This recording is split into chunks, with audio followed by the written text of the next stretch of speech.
മുസ്ലിം തീവ്രവാദത്തെ മതചര്യയാക്കി മാറ്റിയത്, സുസംഘടിതമായി വളർത്തിയതൊക്കെ ഈ ബ്രദർഹുഡ് എന്ന് പറയുന്ന പ്രസ്ഥാനത്തിൻ്റെ ഹസനുൽ ബന്ന, സയ്യിദ് കുത്തുബ് എന്നിവരാണെന്ന് പറയുന്നത്. അവരുടെ ചിത്രങ്ങൾ സൗദി ഉൾപ്പെടെ UAE ഉൾപ്പെടെയുള്ള രാജ്യങ്ങൾ പോലും പ്രദർശിപ്പിക്കാനോ അവർക്ക് വേണ്ടി മുദ്രാവാക്യം വിളിക്കാനോ ആരുമില്ല. പക്ഷേ കേരളത്തിൽ അത് ഉണ്ടായിക്കൊണ്ടിരിക്കുന്നു. അപ്പോൾ ഇത്തരത്തിലുള്ള ഒരു മുസ്ലിം സമുദായത്തിന് വേണ്ടിയിട്ടുള്ള ഒരു രാഷ്ട്രം കെട്ടിപ്പടുക്കുക, അങ്ങനെയുള്ള ആശയങ്ങളാണ് ഇപ്പോഴും കേരളത്തിൽ വെച്ച് പുലർത്തുന്നത്. കേരളത്തിൽ മാത്രമല്ല, ലോകമാസകലം അവർ വെച്ച് പുലർത്തുന്നത് ആശയമാണ്. ഇസ്ലാമിൻ്റെ ആശയം അതാണ്. ലോകം മൊത്തം ഇസ്ലാമികവൽക്കരിക്കുക. അപ്പോൾ മറ്റ് മതക്കാരെ ഒന്നുകിൽ കൺവെർട്ട് ചെയ്യുക അല്ലെങ്കിൽ കൊല്ലുക. ഇത് വളരെ സിമ്പിളായിട്ട് ഖുറാനിൽ എഴുതി വെച്ചിട്ടുണ്ട്. ദൈവാധീനം കൊണ്ട് ഖുറാൻ ആരും വായിക്കാറില്ല. കിട്ടാനൊക്കെ ഉണ്ട്, പക്ഷെ അതാരും വായിക്കാറില്ല. അത് മറ്റ് മതഗ്രന്ഥങ്ങൾ പോലെ നിരുപദ്രവകരമായ തത്വചിന്ത അടങ്ങുന്ന ഒരു പുസ്തകമാണെന്ന് എല്ലാവരും കരുതുന്നു. അതല്ല വാസ്തവം. ക്രിസ്ത്യാനികളുടെ നോക്കുക, അവർ പഴയ നിയമം മാറ്റിയിട്ട് പുതിയ നിയമം മാത്രമാണ് ഇപ്പോൾ ബൈബിൾ എന്നവർ റെഫർ ചെയ്യുന്നത്. കാരണം പഴയ നിയമത്തിൽ ഇതുപോലെ ഒരുപാട് കുഴപ്പം പിടിച്ച കാര്യങ്ങളുണ്ട്. ഹിന്ദുക്കൾക്ക് പിന്നെ വലിയൊരു ലൈബ്രറി തന്നെ ഉള്ളതുകൊണ്ട് അവർക്ക് പ്രത്യേകിച്ച് ഇത്തരം ഗ്രന്ഥങ്ങളുമില്ല. ഏതെങ്കിലും ഒരു പ്രത്യേക ഗ്രന്ഥം ഫോളോ ചെയ്യണമെന്നില്ല. അതുകൊണ്ട് സ്വതന്ത്രരായിട്ട് അവർ കഴിയുന്നു. സിഖുകാർ ഹിന്ദുവിൻ്റെ തന്നെ ഒരു ഓഫ് ഷൂട്ടാണ് സിഖ്, ബുദ്ധ, ജൈന എന്നൊക്കെ പറയുന്നത്. ഇവരാരും തന്നെ അന്യമത വിദ്വേഷം പറയുന്നില്ല. ബട്ട് ഖുറാനിൽ വ്യക്തമായിട്ടത് പറയുന്നു. വിശ്വാസികളല്ലാത്തവർ, അമുസ്ലിങ്ങൾ, ഒന്നുകിൽ അവർ കൺവേർട്ടാവണം അല്ലെങ്കിൽ അവർ കൊന്നുകളയണം. ഇത് ആണ് ജിഹാദ്. ഇതാണ് ഒരു യഥാർത്ഥ മുസ്ലിമിൻ്റെ ദൗത്യം. ബട്ട് ഇത് നമ്മളാരും ഖുറാൻ വായിക്കാത്ത പോലെ മുസ്ലിങ്ങളും ഖുറാൻ വായിക്കാറില്ല. അതുകൊണ്ട് അവർ സന്തോഷമായിട്ട് ജീവിക്കുന്നു. മറ്റൊരാളും ജന്മന ആർക്കും ആരോടും വിദ്വേഷമൊന്നുമില്ലല്ലോ. അങ്ങനെ സന്തോഷമായിട്ട് ജീവിക്കുന്നു. പലപ്പോഴും ഹിന്ദുക്കളെപ്പോലെ പെരുമാറുന്നു. ഞാൻ എൻ്റെ ചില മുസ്ലിം സുഹൃത്തുക്കളെ കാണാറുണ്ട്. മുസ്ലിം ബസ്സിലൊക്കെ ഇരിക്കുമ്പോൾ അമ്പലം വന്നു കഴിയുമ്പോൾ ഹിന്ദുക്കളിങ്ങനെ ഒന്ന് കൈകുത്തുകയാണ്. പള്ളി വന്നു കഴിയുമ്പോൾ ക്രിസ്ത്യാനികളൊന്ന് കുരിശ് വരച്ച്, മുസ്ലിങ്ങളും അതുപോലെ മോസ്ക് വരുമ്പോൾ ഇങ്ങനെ കാണിക്കും. അപ്പം ഞാൻ ചോദിച്ചു, നിങ്ങളിങ്ങനെ കാണിക്കുന്നതിൻ്റെ അർത്ഥം എന്താ? ആ മോസ്കിൽ ആരാ ഉള്ളത്? അല്ല, അത് അല്ലാഹുവിൻ്റെ സാന്നിധ്യമുള്ള ഒരു സ്ഥലം. അതെങ്ങനെ സാന്നിധ്യം? അല്ലാഹു ലോകം മുഴുവൻ, പ്രപഞ്ചം മുഴുവൻ നിറഞ്ഞു നിൽക്കുകയാണ്. അതുകൊണ്ടാണ് ഇസ്ലാമിൽ വിഗ്രഹമില്ലാത്തത്, വിഗ്രഹം പാടില്ലാത്തത്. ഇപ്പോൾ കൂട്ടപ്രാർത്ഥന നടത്തുന്ന ഒരു സ്ഥലം മാത്രമാണ് മസ്ജിദ്. അല്ലാതെ വേറെ മസ്ജിദിലൊന്നുമില്ല, പ്രതിഷ്ഠയില്ല, വേറെ ചടങ്ങുകളില്ല, ഒന്നുമില്ല. നിസ്കരിക്കാനായിട്ട് എല്ലാവരും അവിടെ കൂടുന്നു, കൈകാൽ ശുദ്ധി വരുത്തിയിട്ട് നിസ്കരിക്കുന്നു, തിരിച്ചു പോകുന്നു, ഇത്രേ ഉള്ളൂ. പിന്നെ ഖുത്ബ, പ്രസംഗം, അതൊക്കെ ഇപ്പം പിന്നീട് തുടങ്ങിയ ചില ചടങ്ങുകളാണ്. പ്രസംഗിക്കുക വളരെ തീവ്രമായിട്ടും ചിലപ്പോൾ സ്നേഹത്തോടെയും ഒക്കെ. ഇങ്ങനെയാണ് ഇസ്ലാം. അല്ലാതെ മറ്റ് മതങ്ങൾ പോലെ അല്ല. ഈവൻ ക്രിസ്ത്യാനികൾക്ക് പോലും അവരുടെ പള്ളിയിൽ ഒരു വിഗ്രഹമൊന്നുമില്ല. വിഗ്രഹാരാധനയിൽ അവരും വിശ്വസിക്കുന്നില്ല. പക്ഷെ മെല്ലെ മെല്ലെ അവർ കുരിശ് ഒരു വിഗ്രഹമാക്കി മാറ്റി, പുണ്യവാളന്മാരെയൊക്കെ വിഗ്രഹം ആക്കി മാറ്റി. അങ്ങനെ അവർ പതുക്കെ വിഗ്രഹാരാധനയിലേക്ക് പോയിക്കൊണ്ടിരിക്കുന്നു. തത്വത്തിൽ അവർ അംഗീകരിക്കുന്നില്ല വിഗ്രഹാരാധന. ഇത് അവരുടെ കാര്യം. ഹിന്ദുക്കൾക്ക് പിന്നെ എന്ത് തോന്നിയ അസുഖം. ഇതിൽ ഈ സൗദി അറേബ്യ തുടങ്ങിയ രാജ്യങ്ങൾക്ക് ഇത് അറിയാൻ കൃത്യമായിട്ട് ഇതിൻ്റെ ഡേഞ്ചർ. അതുകൊണ്ട് അവർ ഇത് നിരോധിച്ചിരിക്കുകയാണ്. അവിടെ ഇത് കൊണ്ടു നടക്കാൻ ആളില്ല എന്നല്ല, ആളുണ്ടായതിനെ അവർ സ്വതന്ത്രമായിട്ട് തുറന്നു വിട്ടിരുന്നെങ്കിൽ. വളരെ കർശനമായിട്ട് നിരോധിച്ചിരിക്കുന്നതുകൊണ്ട് അവിടെ ഈ കലാപരിപാടി നടക്കുന്നില്ല. കേരളത്തിൽ ഇപ്പം നടക്കുന്നതിൽ ഭൂരിഭാഗം മുസ്ലിങ്ങളും ഇതൊന്നും അറിയാതെ, ഈ അജണ്ടയൊന്നും അറിയാതെ ഇതിൻ്റെ കൂടെ ബഹളം വെച്ചൊന്ന് പോവുകയാണ് ചെയ്യുന്നത്. അജണ്ട അറിഞ്ഞു വരുമ്പോഴത്തേക്ക് സംഗതികൾ കൈവിട്ട് പോവുകയും ചെയ്യും. അത് ചരിത്രത്തിൽ പോയിട്ടുണ്ട്. അതാണ് മലബാറിൽ നടന്ന മാപ്പിള ലഹള. മുസ്ലിങ്ങൾ തന്നെ അന്തം വിട്ടുപോയി. ഇങ്ങനെ ഒരു രൂപം തങ്ങൾക്കുണ്ട് എന്നവർക്ക് മനസ്സിലായപ്പോൾ ലഹളക്കാർ, ജഗള എന്നാണ് മലബാറിലെന്ന് പറഞ്ഞു.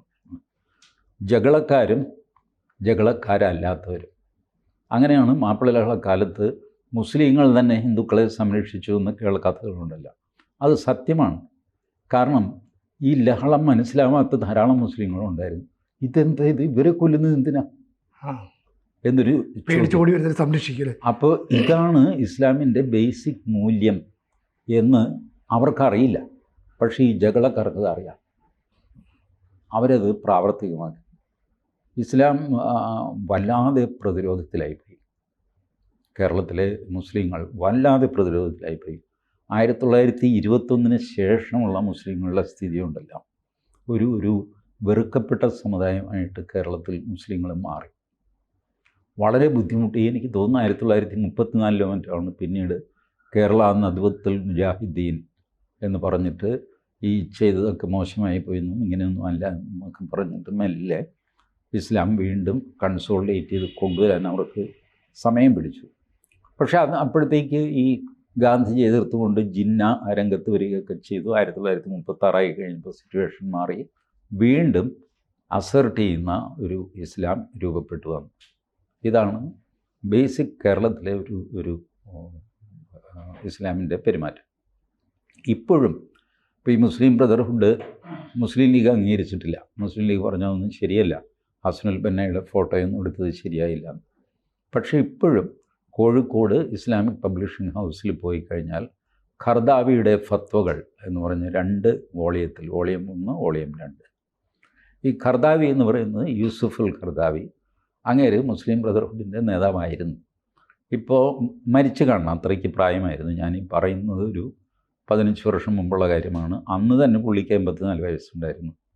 അപ്പോൾ ഇപ്പം മിക്കവാറും മരിച്ചു. ഖത്തറിലായിരുന്നു താമസം.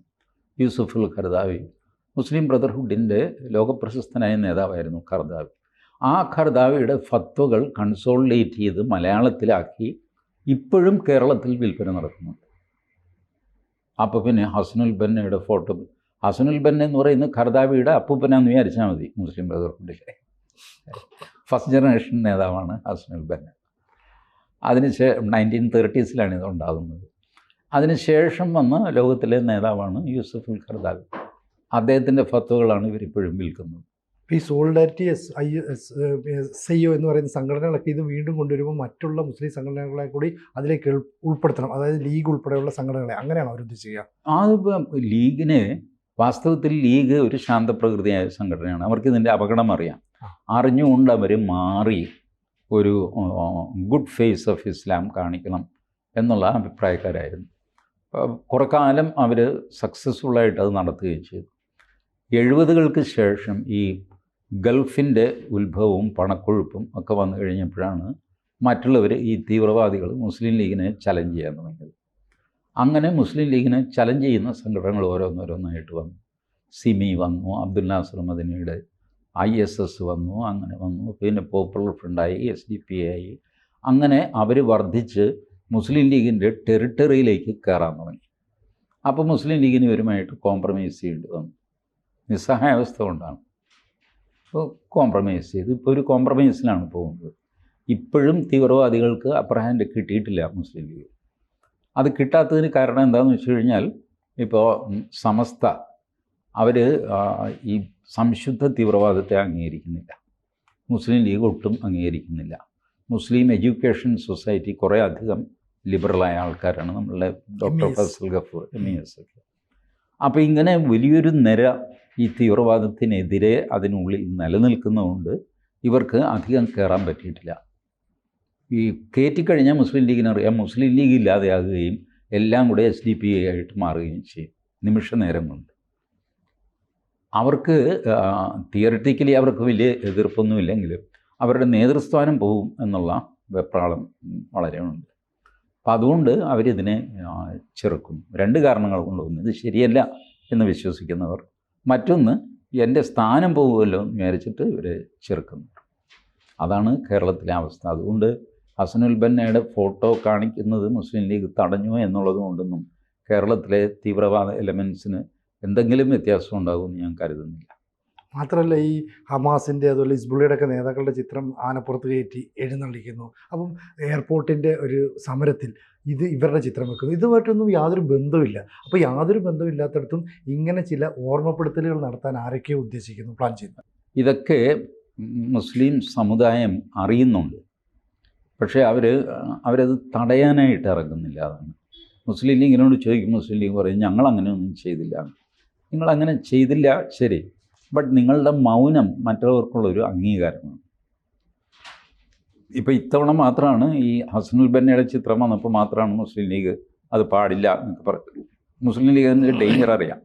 കാരണം വഖഫ് സംരക്ഷണ റാലി നടത്തിയല്ലോ മുസ്ലിം ലീഗ്. അതിൽ യഹ്യ സിൻവറിൻ്റെ ഒരു ഫോട്ടോ പൊക്കി പിടിച്ചാൽ മതി, അത് റാലിയുടെ പർപ്പസ് അങ്ങ് തകർന്നു പോകും.